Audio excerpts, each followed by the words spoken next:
গত বছর 2024-এর ফেব্রুয়ারি মাস নাগাদ আমরা গিয়েছিলাম কলকাতায় ঘুরতে। আর তার মধ্যে একটা ছিল ইসকন মন্দির। তো চলো যেতে যেতে বাকি সমস্তটা তোমাদেরকে বলছি। সো হ্যালো এভরিওয়ান, আমি অর্পিতা আর আমার চ্যানেলে তোমাদের সকলকে জানাই স্বাগত। তো প্রথমেই আমরা বাড়ি থেকে বেরিয়ে একটু এগিয়ে গিয়ে একটা ট্যাক্সি করে নিয়েছিলাম, আর আমাদের 5 জনের মোট ট্যাক্সিতে ভাড়া লেগেছিল ওই 600 টাকা মতন। আর আমাদের মন্দিরে পৌঁছতে প্রায় 1 ঘন্টা লেগে গিয়েছিল। আর বলে রাখি, মন্দিরটি সাউথ কলকাতার মিন্টো পার্কে অবস্থিত। আর কলকাতা শহরের সৌন্দর্য, আইটিসি রয়্যাল বেঙ্গল আর টুইন টাওয়ারটা দেখতে যে কি অপরূপ সুন্দর দেখাচ্ছিল, জাস্ট অসাধারণ।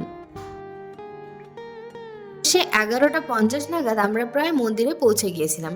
আর 11টা থেকেই তো প্রায় কীর্তন শুরু হয়ে গিয়েছিল।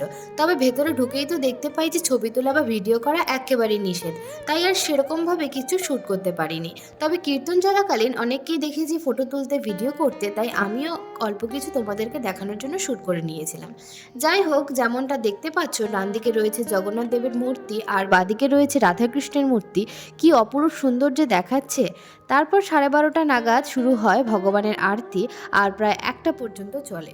আর মন্দিরের ভেতরটা কীর্তন চলাকালীন যে এত পজিটিভ একটা পরিবেশ, মানে ভাষায় প্রকাশ করা যাবে না। আমার মনটা তো বেশ ভালো হয়ে গিয়েছিল।